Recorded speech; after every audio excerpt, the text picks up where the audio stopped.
കേരളം ഭരിക്കുന്നത് തൊഴിലാളി ദ്രോഹ സർക്കാരെന്ന് കെ മുരളീധരൻ. മുതലാളിമാരുടെ സർക്കാരായി പിണറായി സർക്കാർ മാറി. സമരങ്ങളെ സർക്കാർ ചവിട്ടി മെതിക്കുന്നുവെന്നും സർക്കാരിനെ പുറത്താക്കുക എന്ന പ്രതിജ്ഞയാണ് തൊഴിലാളികൾ എടുക്കേണ്ടതെന്നും അദ്ദേഹം കൂട്ടിച്ചേർത്തു. ലോക തൊഴിലാളികൾ സംഘടിച്ചതിൻ്റെ ദിവസം കൂടിയാണ്. പക്ഷേ ദൗർഭാഗ്യം എന്ന് പറയട്ടെ, അങ്ങനെ ഒരു ദിവസത്തിൽ ഇന്ന് കേരളം ഭരിക്കുന്നത് ഒരു തൊഴിലാളി ദ്രോഹ ഗവൺമെൻറ്റാണ്. സമരം ചെയ്യാനുള്ള അവകാശങ്ങളെപ്പോലും ചവിട്ടി മെതിച്ചുകൊണ്ട് ഇവിടെ നമുക്കറിയാം, തിരുവനന്തപുരം നഗരത്തിൽ തന്നെ സ്ത്രീകൾ ഉൾപ്പെടെയുള്ള ആശാ വർക്കർമാരുടെ സമരം ഏതാണ്ട് 3 മാസത്തിലേക്ക് കടക്കാൻ പോവുകയാണ്.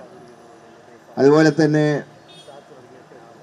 വനിതാ പോലീസ് ഉദ്യോഗസ്ഥരായി സെലക്ഷൻ കിട്ടേണ്ട ആ കുട്ടികൾ ദിവസങ്ങളോളം സെക്രട്ടേറിയറ്റിന് മുമ്പിൽ സമരം ചെയ്തപ്പോൾ അത് വളരെ ദയനീയമായിട്ടാണ് അവർ സമരം നയിച്ചത്.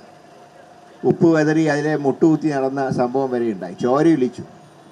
പക്ഷേ കഠിന ഹൃദയനായ മുഖ്യമന്ത്രി അതുപോലും ശ്രദ്ധിക്കാതെ സമരം ചെയ്യുന്നവരെയൊക്കെ അപമാനിക്കുകയാണ്.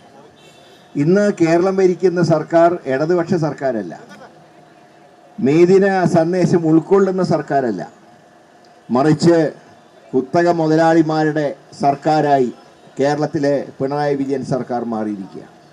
അതിൻ്റെ ദുരന്തമാണ് ഇന്ന് കേരളത്തിൽ അനുഭവിക്കുന്നത്. സമരം ചെയ്യുന്നവരെ വാട്സപ്പ് കൂട്ടായ്മയിലൂടെയും മറ്റും അപമാനിക്കുന്ന ഇന്ത്യയിലെ ഏക ഗവൺമെൻറ്റായി പിണറായി സർക്കാർ മാറിയിരിക്കുകയാണ്. അതുകൊണ്ട് തന്നെ അടുത്ത മെയ് ദിനം തീർച്ചയായിട്ടും കേരളത്തിലും ഈ ഇന്നത്തെ കേരളം ഭരിക്കുന്ന തൊഴിലാളി വിരുദ്ധ സർക്കാരിനെ അധികാരത്തിൽ നിന്ന് പുറത്താക്കുക എന്നുള്ള പ്രതിജ്ഞയാണ് നമ്മുടെ പ്രിയപ്പെട്ട തൊഴിലാളികൾ ഇന്ന് സ്വീകരിക്കേണ്ടത്. അതാവട്ടെ നമ്മുടെ മെയ് ദിന സന്ദേശം എന്ന് മാത്രം പറഞ്ഞുകൊണ്ട് ഈ മെയ് ദിന റാലി ഔപചാരികമായി ഫ്ലാഗ് ഓഫ് ചെയ്തായി അറിയിക്കുന്നു. എല്ലാവർക്കും എൻ്റെ അഭിവാദ്യങ്ങൾ.